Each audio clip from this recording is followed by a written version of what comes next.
বাংলাদেশ তৃষ্ণার্ত পাখির মতো অপেক্ষা করছে এমন কিছু মানুষের, যে মানুষগুলো এদেশের স্বাধীনতা সার্বভৌমত্বের জন্য, ইনসাফ এবং ন্যায় বিচার প্রতিষ্ঠা করবার জন্য, জনগণের অধিকার আদায় করার জন্য নিজের সর্বোচ্চ শক্তিকে যারা আল্লাহর রাহে কোরবান করবে।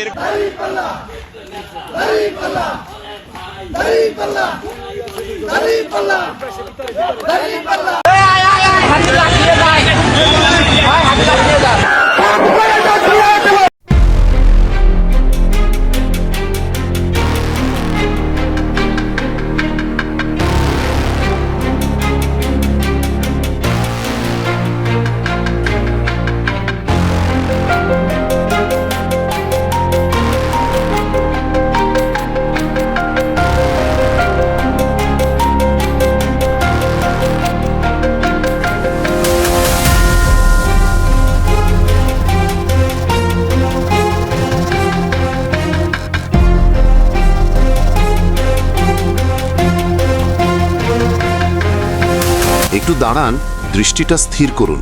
এই আয় আয় আয় হাদির লাশ নিয়ে যা, মাত্র 5টি শব্দ। কিন্তু এই 5টি শব্দ আজ শুধু একটি সাধারণ বাক্য নয়, এটি আজ বাংলার আকাশের দিকে ছুড়ে দেওয়া এক বিষাক্ত চ্যালেঞ্জ।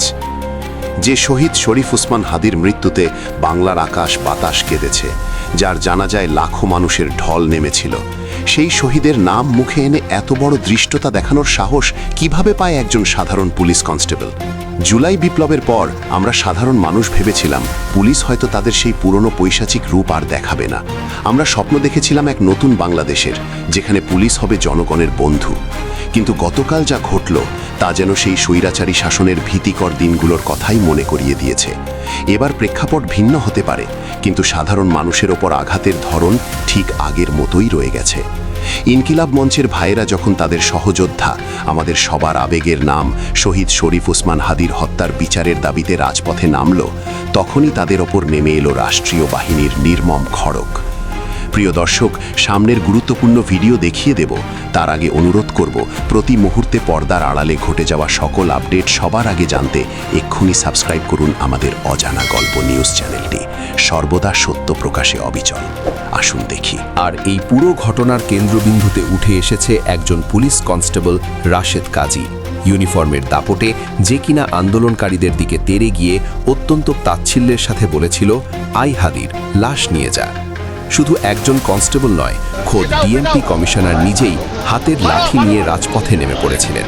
ভাবা যায়, একজন কমিশনার পদমর্যাদার কর্মকর্তা পরিস্থিতি শান্ত করার পরিবর্তে নিজের হাতে আন্দোলনকারীদের পেটাচ্ছেন।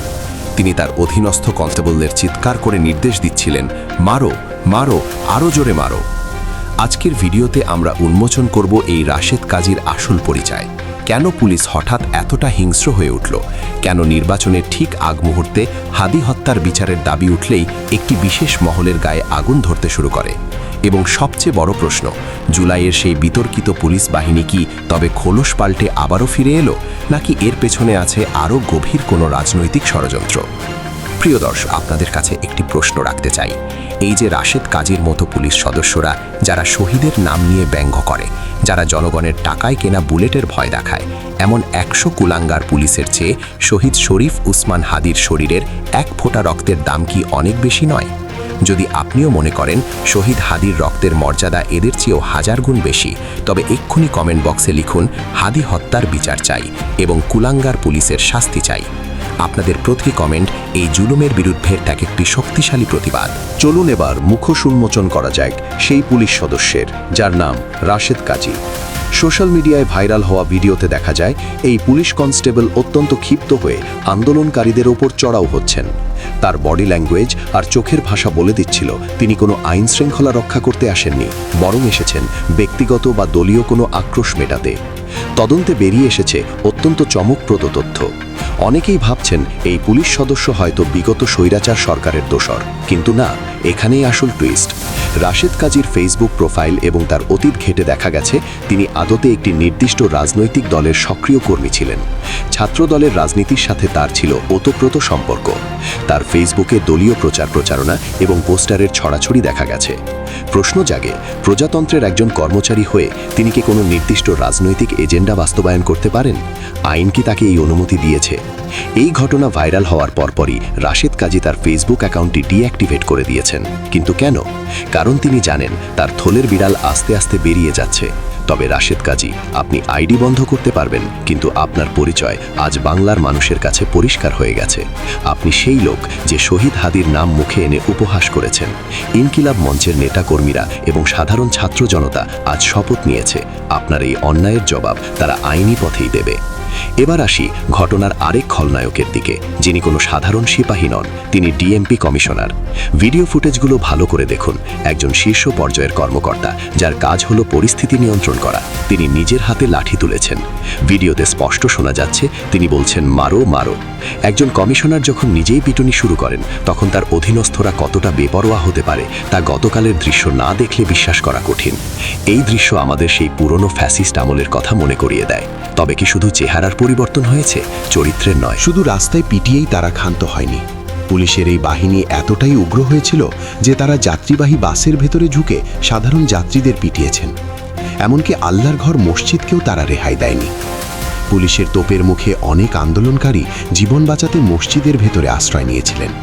কিন্তু এই পুলিশেরা জুতা পায়ে মসজিদের পবিত্রতা নষ্ট করে ভিতরে ঢোকে এবং সেখান থেকে টেনে হিচড়ে মানুষকে বের করে এনে পিটিয়েছে। রাজনৈতিক বিশ্লেষকরা বলছেন, পুলিশের উপরের মহলের কড়া নির্দেশনা ছাড়া মাঠ পর্যায়ের পুলিশ এতটা হিংস্র হতে পারে না।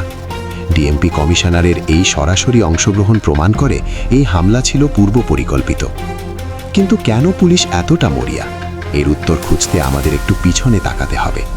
শহীদ হাদির হত্যার আজ 50 দিনেরও বেশি হয়ে গেছে, অথচ বিচার তো দূরের কথা, তদন্তের কোনো দৃশ্যমান অগ্রগতি নেই। ইনকিলাব মঞ্চ স্পষ্ট বলেছিল নির্বাচনের আগেই হাদির হত্যার সঠিক তদন্ত করতে হবে। আর এখানেই আসল রহস্য। হাদি হত্যাকাণ্ডের সাথে যে হেভিওয়েট প্রার্থীর নাম বারবার ঘুরে ফিরে এসেছে, তাকে রক্ষা করতে কি এই হামলা? যদি নির্বাচনের আগে সত্য বেরিয়ে আসে, তবে অনেকেরই রাজনৈতিক ক্যারিয়ার হুমকির মুখে পড়তে পারে।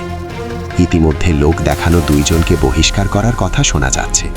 কিন্তু প্রশ্ন হলো, যাদের ভিডিওতে স্পষ্ট দেখা যাচ্ছে সেই ডিএমপি কমিশনার এবং রাশেদ কাজীর বিরুদ্ধে ফৌজদারি মামলা হবে না কেন? শুধু সাময়িক বহিষ্কার কি এর সমাধান? মনে রাখবেন, এই তরুণরা জুলাইয়ের বুলেটের সামনে বুক পেতে দিয়েছিল। রাশেদ কাজীর মতো 2-4 জন দলদাস পুলিশ নিয়ে এই আন্দোলন থামানো সম্ভব নয়। শহীদ হাদির রক্ত কোনো জল নয় যে শুকিয়ে যাবে। আমরা সরকারের কাছে স্পষ্ট জানতে চাই, আগামী 24 ঘন্টার মধ্যে হামলাকারী প্রত্যেক পুলিশ সদস্যকে আইনের আওতায় আনতে হবে। লোক দেখানো তদন্ত নয়, আমরা দৃশ্যমান শাস্তি চাই। আর যদি তা না হয়, তবে রাজপথে যে ক্ষোভের সৃষ্টি হবে তার দায়ভার সরকারকেই নিতে হবে। হাদির লাশ নিয়ে যারা মস্করা করছে, ইতিহাস তাদের কখনো ক্ষমা করবে না। আমরা আমাদের ভাই হত্যার বিচার চাই, আমরা হামলাকারীদের শাস্তি চাই। প্রিয় দর্শক, বিস্তারিত ঘটনাকে কেন্দ্র করে আপনার কিছু বলার থাকলে তা অবশ্যই কমেন্ট করে লিখে জানান। এবং প্রতি মুহূর্তে পর্দার আড়ালে ঘটে যাওয়া সকল আপডেট সবার আগে জানতে এক্ষুনি সাবস্ক্রাইব করুন আমাদের অজানা গল্প নিউজ চ্যানেলটি। সর্বদা সত্য প্রকাশে অবিচল। আল্লাহ হাফেজ।